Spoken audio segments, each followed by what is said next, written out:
तुमने अपने सपने में धीरे से बड़बड़ाया था कि मैरिड वुमेन सबसे ज्यादा डिजायरेबल होती है। अगले ही पल तुम एक ऐसे आदमी के शरीर में रिबर्न हो गए जिसकी पूरी लाइफ एक लोनली सिंगल डोम जैसी थी।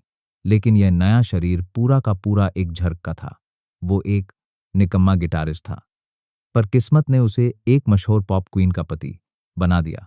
उसकी एक प्यारी बेटी भी हुई, पर बस यहीं से उसका पतन शुरू हो गया। बेटी के पैदा होते ही उसकी बैंड टूट गई और अपनी नाकामी मानने की बजाय उसने अपनी बीवी और बच्ची को ही अपशगुन मान लिया। धीरे धीरे शराब, जुआ और गुस्सा उसकी पहचान बन गए और हर हार या नशे के बाद वो माँ बेटी पर हाथ उठा देता। तुमने धीमे से कहा, कैसा घटिया आदमी होगा यह। सोफे पर माँ बेटी अब भी डोमेस्टिक अब्यूज की वजह से कांप रही थी। साओ तुम्हारी वाइफ, तुम्हारी नजर उन दोनों पर टिकते देख चौंक गई। उसने छोटे मिंगमिंग को और कसकर पकड़ा। आंखों में आंसू आ गए।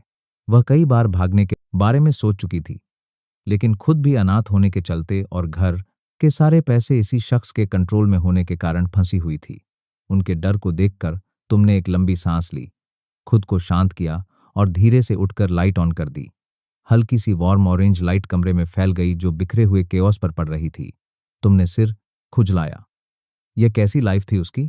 तुमने खिड़की खोली, थोड़ा फ्रेश एयर आने दिया और एक एक कर खाली बॉटल्स उठाकर कमरे से साफ करना शुरू किया। सोफे पर बैठे शशि या उन्हें पहली बार हल्का सा सरप्राइज महसूस किया।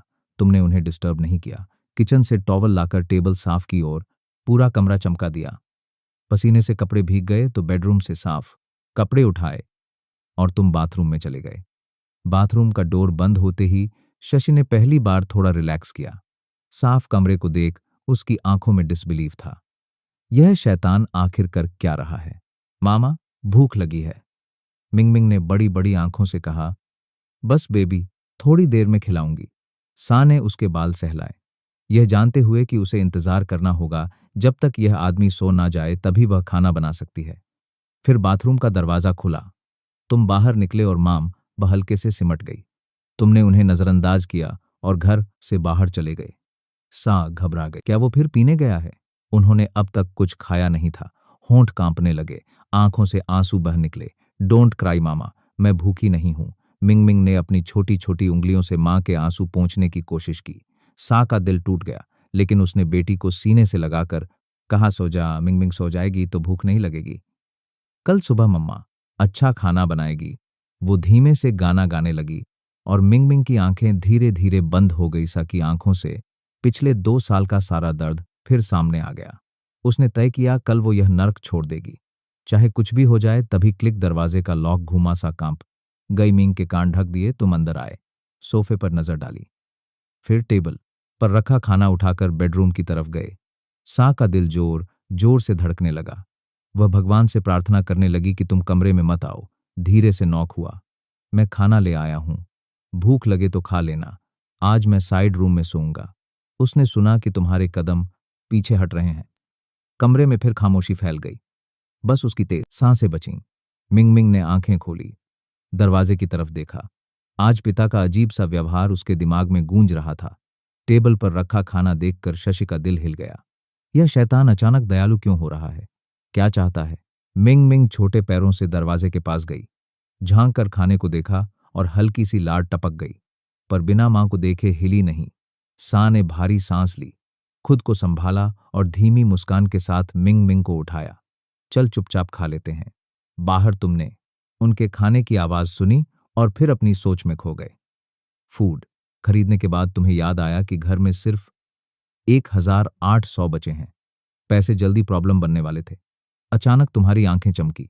यह तो पैरेलल वर्ल्ड है। तुमने फोन उठाया, स्क्रॉल किया और मुस्कुरा उठे। इस दुनिया का कल्चरल और एंटरटेनमेंट लैंडस्केप तुम्हारी दुनिया से पूरी तरह अलग था। तुम्हारे पुराने वर्ल्ड के अनिंग सिंगर्स यहाँ चार्ट टॉपर्स थे।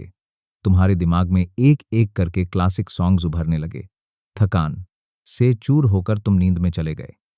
अगली सुबह 6:00 बजे तुमने बेडरूम का दरवाजा चुपचाप खोला। टेबल और किचन चमक रहे थे। शशि ने रात में सफाई कर दी थी। तुम बाथरूम में गए। तुम्हें पता था कि शशि सुबह 8:00 बजे से पहले कभी बाहर नहीं आती, क्योंकि तुम यूजली 10:00 बजे तक सोए रहते थे और जब तक तुम सुबह की ड्रिंक ना कर लो तभी माँ बेटी लेफ्टवर्क खाना खा पाती थी। तुमने फिर एक लंबी सांस ली और वॉश करने लगे। कमरे में सा जाग चुकी थी पर बाहर आने की हिम्मत नहीं कर रही थी। बाथरूम की आवाज रुकते ही दरवाजा बंद हो गया। शाओशी ने होठ भींच लिए, कांपती सांस रोककर खामोश खड़ी रही, जैसे सोच रही हो अब कहाँ गया यह आदमी। काफी देर बाहर कोई हलचल नहीं हुई तो सा ने अपनी सोती हुई बेटी पर नजर डाली। दिल कड़ा करके वह धीरे से बिस्तर से उतरी और बेडरूम का दरवाजा खोलकर बाहर आई। कमरे में शराब की बदबू अब काफी कम थी। खुली खिड़की से आती हल्की ताजी हवा उसकी त्वचा को ऐसे छू रही थी जैसे किसी दूसरे दुनिया की चीज हो। इतने महीनों बाद उसने इतनी साफ हवा सूंघी थी कि उसे यकीन ही नहीं हो रहा था कि यह सच है। खिड़की के पास खड़े होकर वह बाहर देखती रही और अचानक उसे एहसास हुआ वो सिर्फ 24 साल की है और जिंदगी इतने सालों से किसी जेल की तरह बीत रही थी। कुछ देर बाद बाहर दरवाजा खुलने की आवाज आई और वह चौंक कर पलटी। तुम्हें देखकर वो ठिठक गई। उसे उम्मीद नहीं थी कि तुम इतनी जल्दी वापस आ जाओगे। तुम भी वहीं रुक गए, थोड़ा झेपते हुए। असल में तुम बाहर इसलिए गए थे क्योंकि घर में एक दाना भी खाने को नहीं बचा था, तो तुम मांस, सब्जी और चावल खरीद कर लौट आए थे। दोनों के बीच एक अजीब सी चुप्पी थी। पहली बार तुमने अपनी पत्नी को ठीक से देखा। वो हद से ज्यादा खूबसूरत थी, तुम्हारी असली दुनिया की किसी भी इन्फ्लुएंसर या सेलिब्रिटी से ज्यादा, पर वो बहुत दुबली थी। चेहरा पीला जैसे महीनों से ठीक से धूप और खाना ना मिला हो। उसे इस हालत में देखकर तुम्हारे अंदर अजीब सा दर्द उठा। तुमने सोचा कैसे कोई अपने ही घर में इतनी क्रूरता कर सकता है। तुमने धीरे से कहा, गुड मॉर्निंग, मैं खाना बनाता हूं। यह सुनकर सा की सांस अटक गई। वह कभी उम्मीद नहीं कर सकती थी कि यह आदमी उसे गुड मॉर्निंग भी बोलेगा। खाना बनाना तो दूर की बात। उधर छोटी मिंगमिंग नींद खुलने पर दौड़ती हुई आई। रसोई से आती खुशबू उसकी नन्ही नाक से टकराई और वह बड़ी बड़ी आंखों से किचन की तरफ देखने लगी। तुमने हल्की मुस्कान दी, पर मिंगमिंग डर कर पीछे हट गई। तुमने थकी हुई सांस ली और खाना बनाना जारी रखा। जब खाना तैयार हुआ तो तुमने दोनों को बुलाया, पर दोनों वहीं दूर खड़े रहे जैसे तुम फिर से फट पड़ोगे। तुम्हारा मन हल्का सा टूट गया। धीमे से कहा, मैं साइड वाले कमरे में खाता हूं, तुम लोग पहले खा लो, और साइड रूम में चले गए। सा वहीं खड़ी रह गई। उसने साइड रूम के बंद दरवाजे को देखा, फिर अपनी बेटी की चमकती हुई आंखों को। मिंगमिंग बोली, मॉम, यह डैडी ने बनाया है मेरे लिए। सा रुक गई। उसने धीरे से सिर हिलाया। मिंगमिंग का चेहरा चमक उठा और उसने खुशी से पहला ही कोर मुंह में डाल लिया। यह उसकी जिंदगी में पहली बार था जब उसके पिता ने उसके लिए कुछ बनाया था और वो डिलीशियस था। सा चुपचाप खाती रही, मन में उलझन, डर और एक अजीब सा दर्द तैरता हुआ। उधर साइड रूम में बैठे तुमने भूख के बावजूद खुद को रोका। तुम जानते थे वो दोनों अभी तुम्हारे साथ एक ही टेबल पर बैठने के लिए तैयार नहीं है। तुमने फोन उठाया, पुराना अकाउंट डिलीट किया, नया बनाया, फिर लोकल ट्रेंडिंग खोला और माथा पकड़ लिया। यह कैसी बकवास म्यूजिक ट्रेंड कर रही है। तभी दिमाग में प्लान आया। तुमने अलमारी से पुराने नोट्स निकाले और कुछ ही मिनटों में एक पूरा म्यूजिक स्कोर तैयार कर दिया। गिटार निकाली, बैठकर आंखें बंद की और स्ट्रम किया। साइड रूम से गिटार की आवाज गूंज उठी। रसोई में खाना खाती सा हाथ रुक गया। यह गिटार, यह तो मेरा था। यह बजा कैसे रहा है? तुम्हारी आवाज धीरे से निकली। Because I dream you left me, I woke from tears. कमरे में एक जादुई सन्नाटा फैल गया। मिंगमिंग भी खाना रोककर सुनने लगी, छोटी सी गर्दन तिरछी करके, जैसे पहली बार किसी सेफ चीज का एहसास हो रहा हो। सा की आंखें फैल गई, आंसू बिना पूछे बहने लगे। 2 साल, 2 पूरे साल उसने कोई संगीत नहीं सुना था। 2 साल सिर्फ डर, चीखें, मार और लोनलीनेस। अब सामने उसी दानव जैसी शख्सियत की आवाज में इतनी सॉफ्टनेस, इतना इमोशन कि उसका दिल खुद को रोक ना पाया। उसकी आंखें भर आई, कंधे कांपने लगे और 2 साल का जमा दर्द उसी धीमी रोशनी वाले कमरे में टूटकर गिरने लगा। अब इतने दिनों बाद हिम्मत करके घर से निकलने का प्लान बनाया था, पर यह अचानक आई आवाज, यह गाना, इसका मतलब क्या था? इतना बदलना? शाओ अंदर तक हिल गई थी। डर उसके सीने में ऐसे फंसा था जैसे सांस रुक गई हो। डर भविष्य का, डर इस अचानक बदल चुके इंसान का। कहीं यह सब एक छोटा सा सपना तो नहीं? म्यूजिक रुक चुका था। मिंगमिंग ने देखा कि उसकी मां रो रही है। वह तुरंत शो की गोद में चढ़ गई और अपनी नन्ही उंगलियों से उसकी आंखों के आंसू पोंछने लगी। Don't cry mama, don't cry, Mingming is here. उसे लगा मां को फिर दर्द हुआ है। वो शाओ की पीठ की तरफ झुककर धीरे धीरे फूंक मारने लगी, जैसे छोटा सा इलाज कर रही हो। कपड़ों के अंदर शाओ की पीठ पर हल्के बैंगनी निशान थे। वो निशान जो पिछले 2 सालों की खामोशी की काली कहानी थी। उधर तुम्हें बिल्कुल अंदाजा नहीं था कि तुम्हारे गाने ने माम बब पर क्या असर डाल दिया। तुम उस वक्त तो बस वीडियो रिकॉर्ड कर रहे थे, चेहरा आधा छुपा हुआ, बस नाक से नीचे तक, हाथ में गिटार और एक हल्की सी क्लियरिंग ऑफ द थ्रोट। इस बार तुमने पूरे तरीके से गाना गाया, स्टार्ट से फिनिश तक। रिकॉर्ड पूरा होने पर तुमने वीडियो सेव किया, एक्स्ट्रा हिस्से काटे, ऑडियो निकाला और कॉपीराइट डालकर ऑनलाइन अपलोड कर दिया। टाइटल लगाया, a life with you an original song. उम्मीद थी कि लोगों को पसंद आए, शायद ढेर सारे लाइक्स भी मिले। अपलोड करने के बाद तुमने लंबी सांस छोड़ी, फाइनली डन। अब बस देखना है रिस्पांस कैसा आता है। गिटार को वापस वार्डरोब में रखा, खाली पेट पर हाथ फेरा और मन ही मन सोचा, माँ बेटी ने खाना खत्म किया होगा। भूख अब जान ले रही थी। इंतजार नहीं हुआ। तुमने धीरे से दरवाजा खोला और चोरों की तरह बाहर झांका। तुमने देखा शाओया मिंगमिंग को गोद में उठाकर टेबल से पीछे जा रही है। उसकी आंखें लाल थी, जैसे बहुत देर से रो रही हो। तुम्हें देखते ही वह रुक गई, फिर तेजी से बेडरूम की तरफ लौट गई। तुमने राहत की सांस ली और आखिरकार टेबल पर बैठे। अच्छा लगा कि उन्होंने थोड़ा खाना तुम्हारे लिए छोड़ा था। तुमने बाजरे का दलिया खाया, बर्तन साफ किए, सब समेट दिया। कुछ करने को नहीं था तो तुम इधर उधर घर देखने लगे।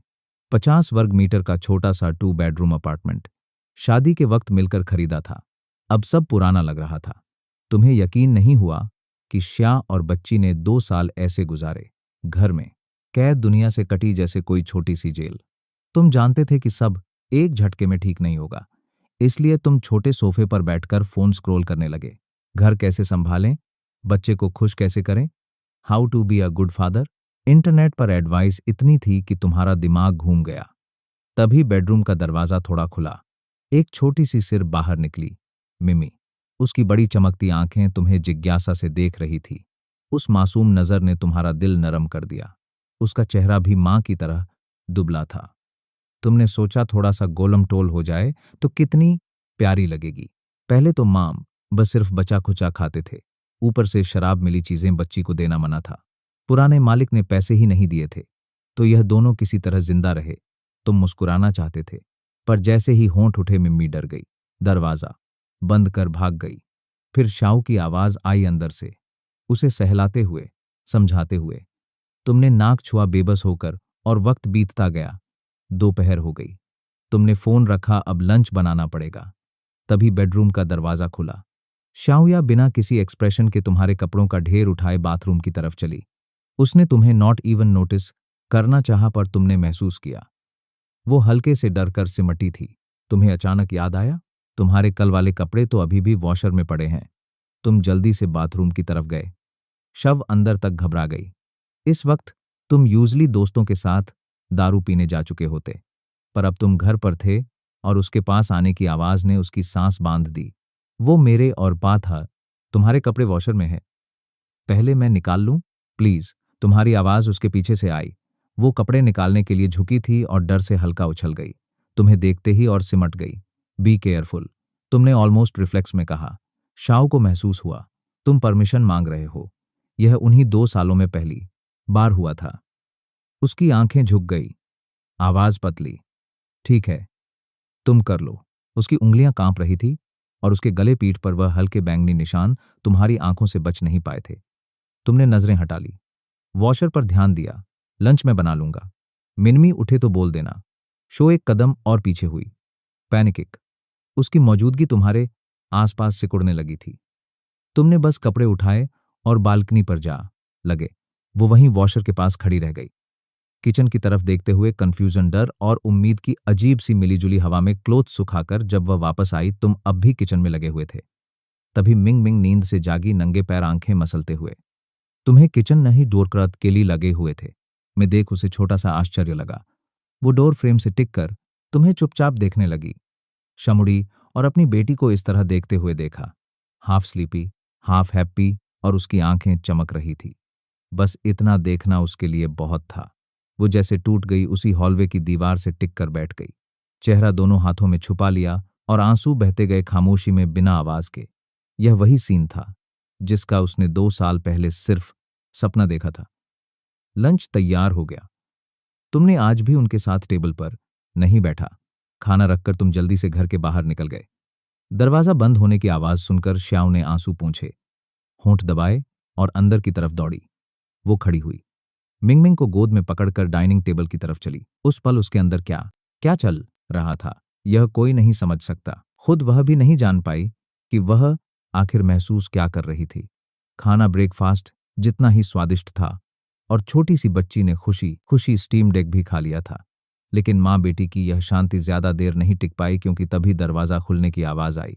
दोनों ने एक साथ ऊपर देखा और तुम अंदर आते दिखे, हाथ में एक बड़ा सा बैग लिए हुए। मिंगमिंग हल्की सी डगमगाई। उसके मुंह में अब भी स्टीम्ड एग वाला छोटा स्पून था और उसकी बड़ी बड़ी आंखें तुम्हारी हर मूव को फॉलो कर रही थी। तुमने नजरें नीचे रखी। तुम सीधे सोफे तक गए, बैग रखा और थोड़ी भारी आवाज में बोले, तुम्हारे लिए ऑइंटमेंट लाया हूं लगाना, और छोटी के लिए एक टॉय भी लिया है। पता नहीं उसे पसंद आई या नहीं, लेकिन मैंने देखा कि बाकी छोटी बच्चियों के पास ऐसा होता है तो इसके पास भी होना चाहिए। शो ने कोई जवाब नहीं दिया। तुम कुछ सेकंड रुके, फिर धीरे से बोले, मुझे पता है तुम शायद यकीन नहीं करोगी, लेकिन मुझे यह बोलना जरूरी था। मैं अब ड्रिंक नहीं करूंगा और मैं तुम दोनों को कभी हिट नहीं करूंगा। तुम और मिंगमिंग को अब घर में इतने डर के साथ नहीं जीना पड़ेगा। बच्ची अभी छोटी है, उसके लिए यह एनवायरनमेंट सही नहीं है। यह सब एक सांस में बोलकर तुम्हें लगा जैसे सीने से कोई भारी चीज उतर गई हो। उसका कोई जवाब आए बिना तुम चुपचाप साइड बेडरूम में चले गए। शशि ने तुम्हें जाते देखा और बेडरूम का दरवाजा बंद होते ही वह समझ नहीं पाई कि उस अचानक बदले हुए इंसान पर भरोसा करे या नहीं। कमरे के अंदर जाकर तुम और बुरा महसूस करने लगे। आंखें लाल थी और बाहर रहते हुए तुम बस इतना कर रहे थे कि उन्हें तुमसे कम डर लगे। दिल में बस एक ही बात घूम रही थी, अगर पॉसिबल होता तो तुम यहां आते ही नहीं, यह सब देखते ही नहीं। खासकर शूशा के शरीर पर वो मार्क्स, जैसे किसी ने तुम्हारी रूह पर वेट रख दिया हो। सिर्फ एक दिन इस घर में रहकर ही तुम ऑलमोस्ट टूट चुके थे। समझ नहीं आ रहा था कि कोई इंसान अपनी ही फैमिली के लिए इतना जहर कैसे रख सकता है। लंच के बाद सा ने तुम्हारे लिए भी थोड़ा खाना छोड़ दिया। दरवाजा बंद होने की आवाज से तुम्हें पता चला कि वह दोनों खाना खा चुकी हैं। तुम उठकर बाहर आए। कॉफी टेबल पर बैग अब भी उसी तरह रखा था, बिल्कुल अनटच्ड। तुमने होंठ भी समझ नहीं आ रहा था क्या करो। आखिर में चुपचाप बैठकर खाना शुरू कर दिया। तभी मास्टर बेडरूम का दरवाजा दोबारा खुला। मिंग ने अपना छोटा सा सिर बाहर निकाला और क्यूरियोसिटी से तुम्हें देखते हुए रुकी रही। इस बार तुमने उसे मुस्कुरा कर देखा और वह भागी नहीं। उसकी आंखें अब भी तुम्हारे हर मुंह। तुमने चौपस्टिक रख दी और बहुत ही जेंटल आवाज में बुलाया। मिंग आवाज सुनकर वो हल्का सा कांपी, लेकिन फिर भी पीछे नहीं हटी। उसने मास्टर बेडरूम की तरफ देखा, जैसे हिम्मत जुटा रही हो, फिर वापस तुम्हारी तरफ। छोटी सी मुलायम आवाज उसके मुंह से निकली और उसे सुनते ही तुम्हारा पूरा शरीर कांप गया, आंखों में पानी आ गया। क्रॉसिंग ओवर के बाद इतनी प्यारी साउंड पहली बार सुनी थी। मिंग ने सिर्फ तिरछा किया। कंफ्यूज्ड थी कि डैडी एक साथ हंस भी रहा है और रो भी रहा है। तुमने हल्की सी आवाज में उसे जवाब दिया, फिर उठकर सोफे पर गए।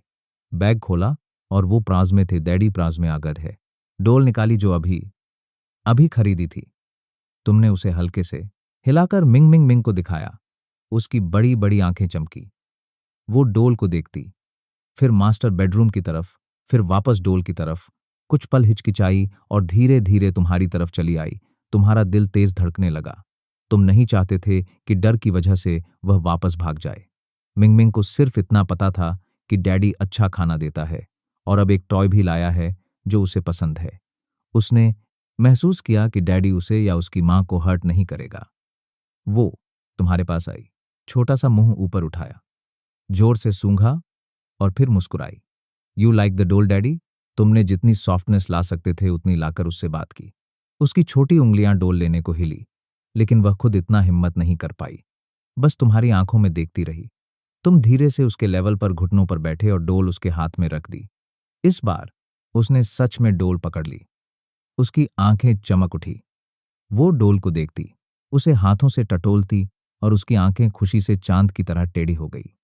उसे इतना खुश देखकर तुम्हारे अंदर कई तरह की फीलिंग्स एक साथ उठी। उसके छोटे से दुबले चेहरे को पास से देखकर, उसके फीके 2 साइज छोटे कपड़ों को देखकर दिल में जैसे सुई चुभ गई। वह सिर्फ 3 साल की थी। उसे प्यार मिलने का हक था और वो इतनी सी डोल से इतनी खुश हो रही थी। तुमने दांत भी जल्दी से आंखों से पानी पहुंचा, चेहरा सीधा किया और उसे क्वाइटली खेलते हुए देखते रहे। इधर मास्टर बेडरूम में शू और भी नर्वस हो रही थी। उसे समझ नहीं आ रहा था कि यह सब ठीक है या गलत, लेकिन तुम्हारी एक बात उसने मन में रख ली। बच्ची अभी छोटी है, उसे ऐसे माहौल में नहीं पलना चाहिए। बच्ची को तुम्हारे पास आने देना ही उसका सबसे बड़ा कॉम्प्रोमाइज था। श्याऊ के आंसू निकल आए। वो चुपचाप बेड पर बैठी, आंखें पोंछती रहीं। प्लेटफॉर्म पर एक वीडियो ने सिर्फ 2 घंटे में ट्रेंडिंग लिस्ट में जगह बना ली थी। अभी वो नंबर 5 पर था। यंग चंगलिन ने पहले तो ज्यादा ध्यान नहीं दिया। उसने भौं सिकोड़कर शॉली से टैबलेट लेने का इशारा किया। क्यों इतना घबरा रहे हो? यह पहली बार थोड़े हुआ है। कौन सा बड़ा इन्फ्लुएंसरर गड़बड़ कर गया इस बार? कोई बड़ा इन्फ्लुएंसरर नहीं है, श्ली ने धीमी आवाज में कहा, उसकी एक्सप्रेशन पढ़ते हुए। यह एक नया अकाउंट है, आज ही बना है, और वीडियो हमारी पुश सिस्टम से भी नहीं गया। बस एक सॉन्ग है। यह सुनकर यांग चोंगलिन की एक्सप्रेशन तुरंत बदल गई। पहले वाला बोर्डम अब क्यूरियस में बदल चुका था। एक सॉन्ग और बिना प्रमोशन के नंबर 5। वो कुर्सी पर पीछे झुकी और धोई की ट्रेंडिंग लिस्ट खोली। उसकी आंखें और फैल गई। यह तो अब नंबर 4 पर पहुंचा हुआ है। चलो देखते हैं किस तरह का सॉन्ग है। जैसे ही उसने सॉन्ग सुना, कमरा कुछ सेकंड के लिए एकदम साइलेंट हो गया। दोई में इतने सालों में उसने ऐसा खूबसूरत सॉन्ग कभी नहीं सुना था। उसने तुरंत क्रिएटर की प्रोफाइल खोली। शिन्याओ। उसके होठों पर हल्की मुस्कान आई। नाम भी अच्छा है। शवली, तुमने अच्छा काम किया। इस वीडियो को पुश करो, कल यह नंबर 1 होना चाहिए। शालिली ने राहत की सांस ली और सिर हिलाया। उसके जाते ही यंग चोंगलिन ने फिर से वो सॉन्ग प्ले किया। उसकी उंगलियां टेबल पर रिदम के साथ टैप कर रही थी। कुछ सेकंड बाद उसने मोबाइल उठाया और एक प्राइवेट मैसेज भेज दिया। उधर घर पर तुम सुबह 5:00 ही उठ चुके थे। तुम्हें अभी तक यह पता ही नहीं था कि तुम्हारा सॉन्ग वायरल हो चुका है। जल्दी से मुंह हाथ धोकर तुम मॉर्निंग रन पर निकल गए, लेकिन तुम्हारा शरीर उम्मीद से ज्यादा कमजोर था। कुछ ही मिनटों में सांस फूल गई। बार बार रुकना पड़ा। 1 घंटे में जैसे तैसे 5 की डॉटमी पूरा किया। वही टारगेट जो तुमने खुद के लिए सेट किया था। जब तुम 7:40 पर घर पहुंचे तो दरवाजे पर ही शाऊ से टकरा गए। वह अभी बाथरूम से निकली थी तो ओलिया से बाल सुखाती हुई तुम्हें देखकर वह हल्का सा चौंक गई। मुझे लगा तुम घर पर ही हो, मैं ब्रेकफास्ट बनाती हूँ, वो जल्दी से बोली। तुम 1 सेकंड के लिए ऑकवर्ड हुए, फिर पूछा, मिंगमिंग अभी सो रही है? सियाशी ने चुपचाप सिर हिलाया। तुम्हें मॉर्निंग एनर्जी से भरा हुआ देखकर वो आदमी जो पहले हमेशा बिखरा रहता था, उसका दिल अजीब सा घबरा गया। वो तुरंत किचन की तरफ निकल गई जैसे भाग रही हो। तुम मुस्कुराए, मैं नहा लूं, फिर ब्रेकफास्ट बना दूं? कुछ खास खाना है तुम्हें? तुम्हारी आवाज में हल्की टीगिंग वर्म्स थी। इस बार वो कदमों में रुक गई, फिर धीमे से बोली, नहीं तुम बैठो, मैं बच्ची को संभाल लूंगी। और वो बेडरूम में गायब हो गई। नहाने के बाद तुम बहुत भूखे थे और तुम्हारा शरीर शराब की क्रेविंग से भी लड़ रहा था। किचन में काम करते हुए तुम बार बार गर्म पानी पीते रहे ताकि क्रेविंग थोड़ी कम हो सके। मिंगमिंग जाग चुकी थी। सियाशी ने उसे तैयार कर दिया था और वह वही गुड़िया पकड़े खड़ी थी जो तुमने कल खरीदी थी। वो किचन के दरवाजे से झांक रही थी। उसी क्यूरियोसिटी के साथ तुमने पीछे मुड़कर देखा और मुस्कुराए। गुड मॉर्निंग मिनमिन, ब्रेकफास्ट में क्या चाहिए? मिंगमिंग ने सिर तिरछा किया, थोड़ा सोचा, फिर उत्साहित होकर बोली, स्टीम्ड एग, मुझे स्टीम्ड एग चाहिए। तुमने हंसकर कहा, डन, स्टीम्ड एग ही बनेगा। जब तुमने उसके सिर पर हाथ फेरने की कोशिश की, वह हल्का सा पीछे हट गई। तुम हंसे। उसका धीरे धीरे तुम पर भरोसा करना तुम्हारे दिल में एक अजीब सी वार्मथ भर देता था। तुमने ब्रेकफास्ट टेबल पर रखा और बेडरूम में वापस चले गए ताकि माम आराम से खा सकें। इस बार अंदर से हंसी और थोड़ी सी बातें सुनाई दे रही थी। घर में पहली बार इतनी नरमी महसूस हो रही थी। बिस्तर पर लेटे हुए तुमने फोन उठाया, साइलेंट मोड में। जैसे ही स्क्रीन अनलॉक हुई, नोटिफिकेशंस का सैलाब तुम पर टूट पड़ा। तुम लिटरली चौंक गए। 2 ही खोला पेज देखा और तुम्हारी आंखें लगभग फटी रह गई। एक दिन में 1 मिलियन फॉलोवर्स, 2 मिलियन लाइक्स, लगभग 1 मिलियन कमेंट्स, और हर कमेंट में सिर्फ तारीफ। बैक एंड वॉलेट खोला, तुम ऑलमोस्ट हक्का बक्का रह गए। 3,20,000 UN सिर्फ एक दिन में, सिर्फ ट्रैफिक से, जीरो एड्स। तुमने तुरंत पैसे बैंक में ट्रांसफर किए। अब ग्रोसरी तक खरीदने में डर नहीं रहेगा। वो दिन गए जब सिर्फ 1,000 UN बचे होते थे। माँ बेटी के खाने का इंतजार करके तुम बाहर आए, जल्दी से टेबल साफ किया, बर्तन धोए और फिर फोन उठाकर बाहर निकल गए। तुम जिस इलाके में रहते थे वह पुराना सा डिस्ट्रिक्ट था, चीप, रन डाउन और भीड़ भाड़ वाला। शादी के बाद तुम दोनों की आमदनी कम थी, इसलिए यही जगह अफोर्ड हो पाई थी। फिर 2 साल में तुम्हारा असली वाला पार्टनर लगातार बेरोजगार रहा, शराब पीता रहा और सीओ का फोन तक बेच दिया था। इसलिए अब तुम अकेले ही मॉल की तरफ निकल गए और जो सबसे पहली चीज तुमने देखी वो थी एक बड़ा सा शोरूम, एक मशहूर डोमेस्टिक स्मार्टफोन ब्रांड का। शायद इसलिए कि उस वक्त ज्यादातर लोग काम पर होंगे। स्टोर लगभग खाली था। काउंटर के पीछे एक जवान सेल्स गर्ल आराम से अपने नाखून पेंट कर रही थी। जैसे ही उसने तुम्हें देखा, उसकी आंखें चमक उठी और वह जल्दी से तुम्हारी तरफ बढ़ी। हाय सर, नया फोन लेना है। तुमने हल्का सा सिर हिलाया काउंटर के मॉडल्स देखते हुए। कुछ देर घूमने के बाद आखिरकार तुमने एक स्काई ब्लू मॉडल चुन लिया। सेल्स गर्ल का चेहरा खिल गया। वाओ, ग्रेट चॉइस, हैंडसम, हमारा लेटेस्ट मॉडल है, कटिंग एज टेक, एक सॉक्स, और दुनिया का पहला फोन जो सैटेलाइट कॉल सपोर्ट करता है। तुमने सोचा और कहा, सिम कार्ड भी मिलता है क्या? वो बोली, ऑफ कोर्स, आपके लिए ही चाहिए। नहीं, मेरी वाइफ के लिए है, तुमने आराम से जवाब दिया। सेल्स गर्ल एक सेकंड को ठिठक गई, अंदर ही अंदर थोड़ा डिसपॉइंटेड भी हुई। इतना अच्छा लड़का, already married, good man are always taken, उसने मन ही मन सोचा। लेकिन बाहर से मुस्कुराते हुए बोली, आपकी वाइफ बहुत लकी है सर, बट सिम कार्ड के लिए उन्हें खुद आना पड़ेगा, आईडी प्रूफ के साथ। ठीक है, कोई दिक्कत नहीं, बस फोन पैक कर दो। तुमने कहा, तुम्हें अंदाजा नहीं था कि सिम के लिए वेरिफिकेशन जरूरी होगा। फोन पैक हुआ, तुमने स्कैन करके पेमेंट किया और जल्दी से बाहर निकल गए। अभी बहुत कुछ खरीदना बाकी था, टाइम नहीं था बर्बाद करने का। घर पर शाशी ने पूरा घर चमका दिया था। अब वह सोफे पर बैठकर नीले आसमान को देख रही थी। 2 दिन की हवा बदलने के बाद कमरा शराब की बदबू से पूरी तरह मुक्त था। ताजी हवा चल रही थी। उसके लिए यह सब ऑलमोस्ट अनबिलीवेबल था। एक छोटी सी कंफर्ट जिसे उसने कभी उम्मीद भी नहीं की थी। मिंगमिंग भी खुश होकर खेल रही थी, जिससे शाशी के होठों पर हल्की सी मुस्कान आ गई। जिंदगी थोड़ी अच्छी लग रही थी। तभी दरवाजे की अनलॉकिंग की आवाज आई। मिंगमिंग उछलकर फारा किस्सी हाल का राग घाल के टी अपनी गुड़िया पकड़कर शाशी की बाहों में छुप गई। बाहर तुम मूव्स से कह रहे थे, धीरे भाई, स्क्रैच मत करना, सीधे अंदर रखो। शाशी थोड़ी घबरा गई और मिंगमिंग को कसकर पकड़े कमरे की ओर खिसक, लेकिन क्यूरोसिटी हावी हो गई और उसने दरवाजे की दरार से झांका। तुम और एक बंदा एक क्रीम कलर का क्लाउड स्टाइल सोफा अंदर ला रहे थे। तुम्हारी नजर उससे मिली और तुम्हारा चेहरा खुशी से चमक उठा। थोड़ा गर्म पानी दे दोगी? मूवर्स को ब्रेक दे दूं? तुमने कहा, हाँ हाँ अभी लाई। वो थोड़ा हड़बड़ाई और किचन में चली गई। फिर तुम मूवर्स के साथ नया सोफा, टीवी, फ्रिज और बाकी अप्लायंसेस लाए। हर नई चीज के आते ही घर का पूरा वाइब बदल गया। जो घर थका हुआ, पुराना और टूटा फूटा लगता था, अब फ्रेश, अलाइव और कंफर्टेबल दिखने लगा। पुराना सब सामान तुमने 800 UN में बेच दिया था।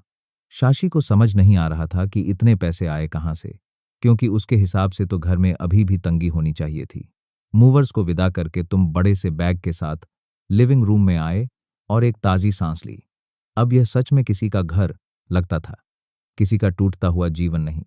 तुमने पसीना पोंछा, बैग को नए कॉफी टेबल पर रखा और सॉफ्ट सोफे पर बैठ गए। किचन में माँ बेटी अब भी शौक में खड़ी थी। मिंगमिंग अपनी माँ की टांग पकड़े नई चीजों को घूर रही थी। तुमने उसे देखा और तुम्हारी आंखें खुशी में सिकुड़ गई। तुमने बैग से एक बड़ा पिंक टॉय निकाला और टेबल पर रखा, नजरें उसी पर टिकाए हुए। जैसा एक्सपेक्टेड था, मिंग की नजरें उस टॉय पर अटक गई। एक हाथ में गुड़िया, दूसरे हाथ से शाशी की शर्ट पकड़े वो आगे झांक रही थी। यह क्या है डैडी? उसने धीमे से पूछा। तुमने मुस्कुराते हुए हाथ बढ़ाया। आओ देखो डैडी तुम्हारे लिए क्या लाया है। वो तुरंत नहीं आई। पहले अपनी माँ की तरफ देखा, फिर हिचकते हुए तुम्हारी तरफ बढ़ी। तुमने टॉय खोला। अंदर एक छोटा सा प्रिंसेस हाउस था। प्रिंसेस का घर सजाएंगे डैडी के साथ। तुमने पूछा।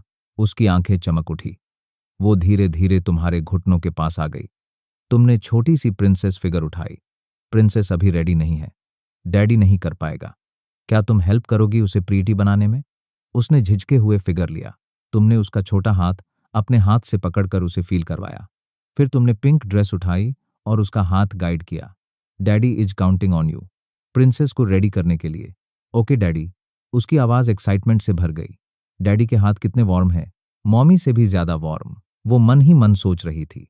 फिर तुम्हारी ऑकवर्ड सी एक्सप्रेशन देखकर वो खिलखिलाकर हंस पड़ी। डैडी सोसेली मैं सिखाती हूँ। वो प्रिंसेस को क्लम्सली ड्रेस कर रही थी, तुम्हारे घुटने से लगी हुई। तुम भी हंस दिए और दोनों मिलकर छोटे से प्रिंसेस हाउस को सजाने लगे। कमरे में वारमत फैल गई।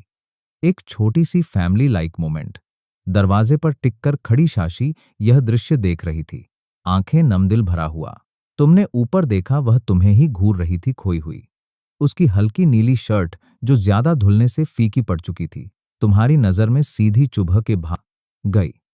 एक पल को तुम्हें याद आया, यह वही पेरेंट चाइल्ड मैचिंग आउटफिट था जो साउ ने मिंग के दूसरे जन्मदिन पर चुपके से खरीदा था। बाद में जब डे केयर वालों ने यह बात पकड़ ली तो शियाओ याओ को सजा दी गई थी। असली मालिक ने तो उसका फोन तक बेच दिया था। यह याद आते ही तुम्हारी सांस अटक गई। अगले ही सेकंड तुम अचानक उठे, मुंह दबाया और बाथरूम की तरफ भागे, जहां तुम जोर जोर से उल्टी करने लगे। अब तुम्हें समझ आया कि जब इंसान में थोड़ी सी भी कॉन्शियस बची हो तो ऐसी हरकतें खुद की आंखों से देखना कितना घिनौना और गुस्सा दिलाने वाला लगता है। अचानक हुई आवाज से मां ब दोनों डर गई। श्याओया कांपी, फटाफट सोफे की तरफ भागकर मिंग को अपनी बाहों में भर लिया। छोटी मिंग तो और भी सहम गई, कहीं जैसे पहले होता था वैसे ही गुस्सैल। खूंखार पिता फिर बाहर आकर उस पर बरस ना पड़े। उसके लिए तो यह उल्टी की आवाजें हमेशा किसी मैन ईटिंग टाइगर जैसी रही थी। कुछ देर बाद तुम बाथरूम से लड़खड़ाते हुए बाहर आए, आंखें लाल, चेहरा थका हुआ, और सामने डरी सहमी श्याओ याओ और मिम्मी को देखकर दिल और भी भारी हो गया। पेट अभी भी मिचला रहा था, पर तुमने खुद को संभालते हुए धीमे से कहा, सॉरी, मेरा मतलब डराने का नहीं था, बस तबीयत खराब हो गई। अब जब तुम उसकी बॉडी में रह रहे थे तो यह सोचकर ही तुम्हारे पूरे शरीर पर जैसे हजारों चींटियां ही दौड़ गई। शाओया और मिंगमिंग दोनों अभी भी दूरी बनाए रही तो तुमने एक भारी सांस ली। उनके पास से गुजरे मिंगमिंग को धीरे से पकड़ा और सीधे किचन में जाकर सब्जियां हो धोने लगे। मिंगमिंग ने शायद खेल भी पूरा नहीं किया होगा।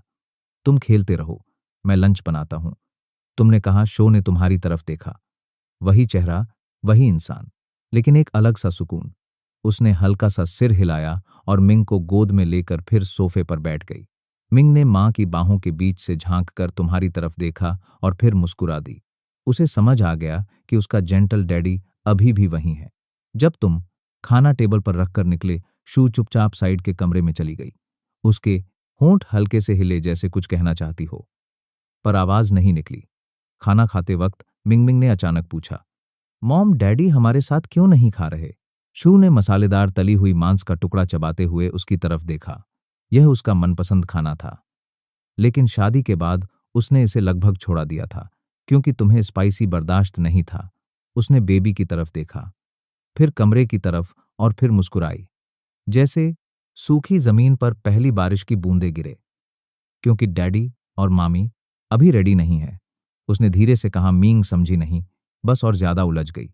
उधर तुम कमरे में फर्श की तरफ देखते बैठे थे। तुम जानते थे यह उल्टी शारीरिक नहीं, पूरी तरह साइकोलॉजिकल थी। जितना खुद को समझाते उतना ही सच्चाई याद दिलाती कि इस शरीर का असली मालिक कैसा राक्षस था। दिमाग भटकाने के लिए तुमने फोन उठाया और डॉइन की ट्रेंडिंग वीडियोस पर स्क्रॉल करने लगे। तुम्हारा वीडियो अभी भी टॉप पर था, लाखों कमेंट्स, नए सॉन्ग्स की डिमांड। किचन में बर्तनों की आवाज आई तो तुमने फोन नीचे रखा और कमरे का दरवाजा खोला। टेबल पर तुम्हारा खाना रखा था। साओ बर्तन धो रही थी और मिंग अपने नए टॉय के साथ मजे से खेल रही थी। तुम्हें देखते ही मिंग का डर काफी कम था। तुम मुस्कुराए, उसके सिर पर हाथ फेरा और किचन की तरफ बढ़े। तभी शाओ बाहर आई और तुम्हारी नजर उससे मिली। उसका दिल तेजी से धड़कने लगा। हाथों को पता नहीं था कहाँ रखें। वो नर्वस होकर अपनी शर्ट का कोना मरोड़ने लगी। उसकी ये छोटी दबेबे जेस्चर्स देखकर तुम अंदर ही अंदर आह भरे बिना नहीं रहे। यही नरमी, यही संकोच था जिसकी वजह से पुराना दानव उसे सालों तक कुचलता रहा। सोच हड़कते हुए तुमने कॉफी टेबल से एक नया फोन उठाया। तुमने नरमी से कहा, तुम्हारे लिए फोन खरीदा है, देखो पसंद आता है या नहीं। और एक बात करनी थी, बैठोगी यहां? शाऊ ने पहले नीचे देखा, फिर हिम्मत करके ऊपर, तुम्हारी साफ शांत आंखों में देखते हुए फिर उसने टेबल पर रखे उस नए स्काई ब्लू फोन को देखा और धीरे से सोफे पर बैठ गई। क्या बात करनी थी?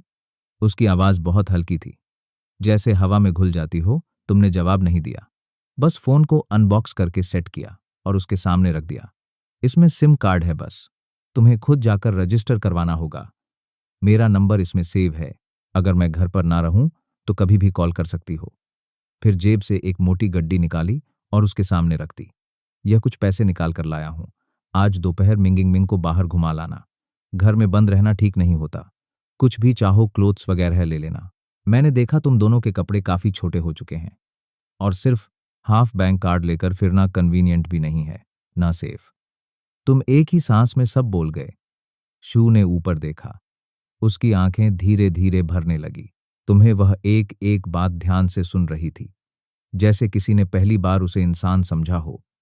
जब उसने फोन नहीं उठाया तो तुमने नाक खुजाते हुए पूछा, फोन पसंद नहीं आया? कलर अच्छा लगा था और न्यू मॉडल है, चाहो तो दूसरा ले आते हैं। उसने सिर हिलाया, आंखें चमकते हुए तुम पर टिक गई। नहीं पसंद है, थैंक यू। आवाज धीमी लेकिन कांपती हुई, जैसे दिल में कुछ टूट कर फिर जुड़ गया हो। तुमने उसकी तरफ देखा, फिर थोड़ा दूसरा ले आते हैं, मुस्कुराते हुए नजरें हटाई। गुड, फिर थैंक्स कहने की जरूरत नहीं, मैं खाना खा लेता हूं। तुम तेजी से उठकर टेबल की तरफ चले गए। मन ही मन सोचती रह गई कि तुम्हारे पास इतना सारा पैसा आखिर आया कहां से, पर तुमने नहीं बताया तो उसने भी नहीं पूछा। उसने फिर एक बार उस स्काई ब्लू फोन को देखा। उसकी आंखों में पहली बार उम्मीद की एक पतली सी रोशनी चमकी।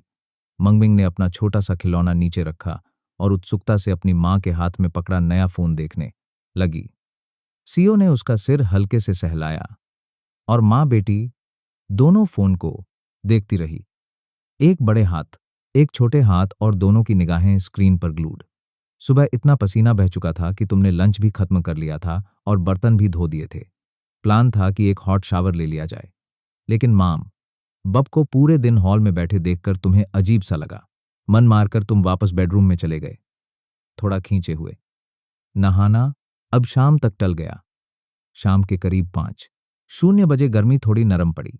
सयाऊ ने सोफे पर बैठे बैठे हिचकिचाते हुए मेज पर रखे पैसे उठाए और मिंगमिंग को लेकर बाहर निकल गई। मिंगमिंग तो जैसे महीनों बाद बाहर निकली थी, एक हाथ में उसकी गुड़िया, दूसरे में मां का हाथ, और बाहर निकल गई, बड़ी बड़ी गोल आंखें जैसे नई दुनिया को पी रही हो। दूसरी तरफ सीओ थोड़ी झिझक महसूस कर रही थी, उनके ढीले ढाले कपड़े और रास्ते से गुजरते लोग। उसे डर था कि लोग उन्हें ज्यादा घूरेंगे। मॉल ज्यादा दूर नहीं था। 2 सड़कें पार करते ही सू ने नोटिस किया कि मॉल उसके यादों से काफी बदल चुका था। 2 साल में इतना ब्रोस कर रही थी, रिनोवेशन हो गया था कि सब कुछ क्लासी लग रहा था।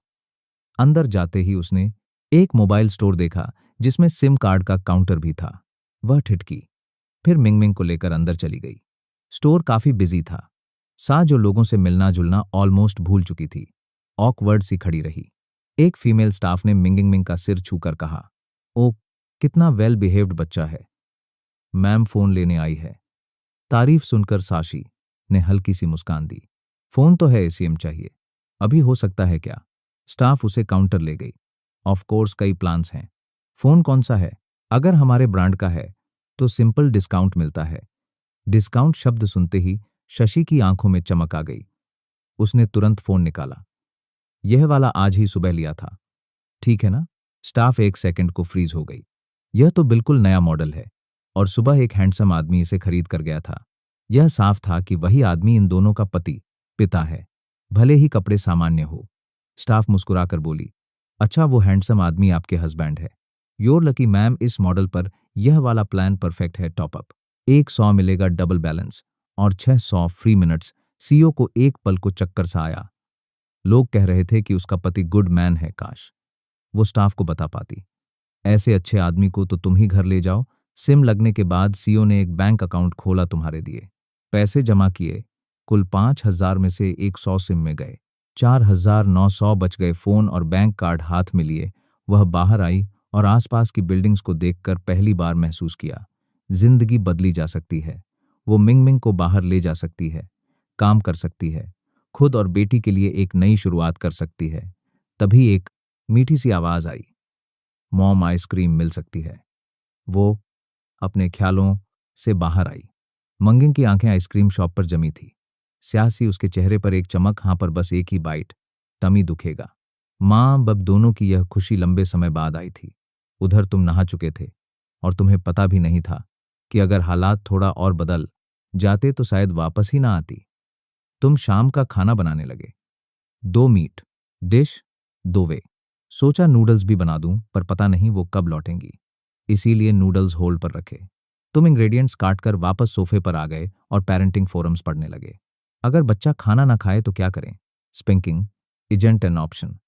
तुमने खुद ही सोचा, मंगिंग तो इतनी प्यारी है, वो खाना क्यों छोड़ेगी? 7:00 बज गए पर वो नहीं आए।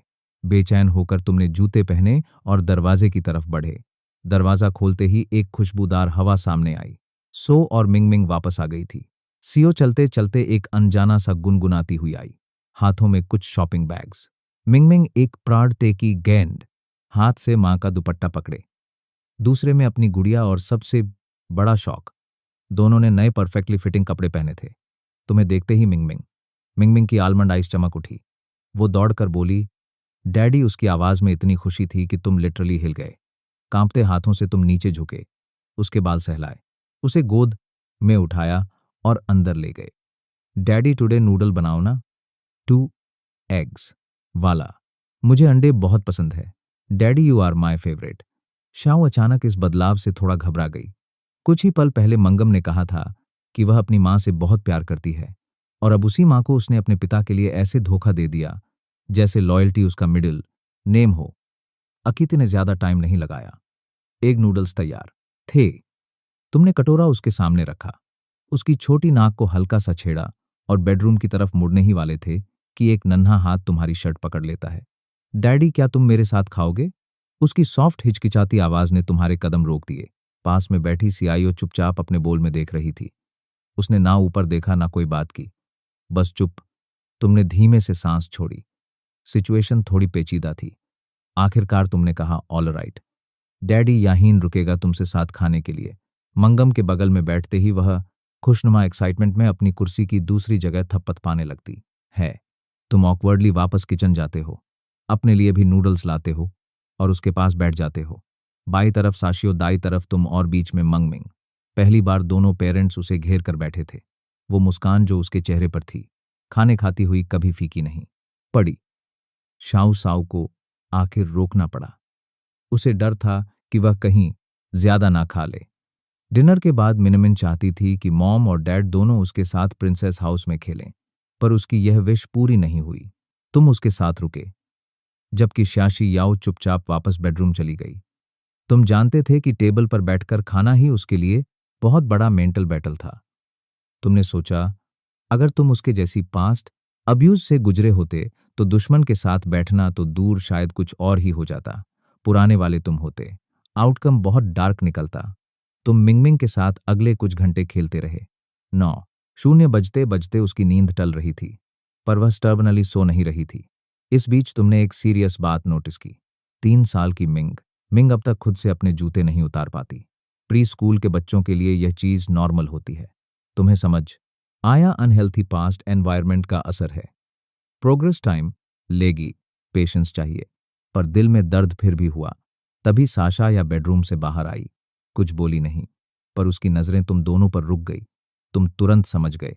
तुमने मिंग को उठाया, उसके चेहरे पर किस किया और कहा, चलो बेटा, अब सोने का टाइम है, कल डैडी फिर खेलेगा तुमसे, ओके? उसकी नींद से भरी आंखें थोड़ी खुली। फिर उसने तुम्हारी तरफ देखा, फिर सिया याओ की तरफ, और फिर तुम्हारी गर्दन में चेहरा छिपाकर बोली, आज मैं डैडी के साथ सोऊंगी। तुम कुछ सेकंड के लिए स्टंट रह गए और सिया याओ का चेहरा हल्का सा डार्क पड़ गया। तुमने उसकी तरफ ऐसे देखा जैसे यह मेरी चॉइस नहीं बच्चे की है। शशि याओ के हाथ मुट्ठी में बंध गए। उसे अंदर ही अंदर पता था कि 2 दिनों में ही तुमने मिन का दिल जीता लिया। थोड़े से वॉशअप के बाद जब मंगम बेड पर तुम्हारे साथ चढ़ी और छोटे से कुवाला की तरह तुमसे चिपक गई, तुमने उसे अलाउ किया।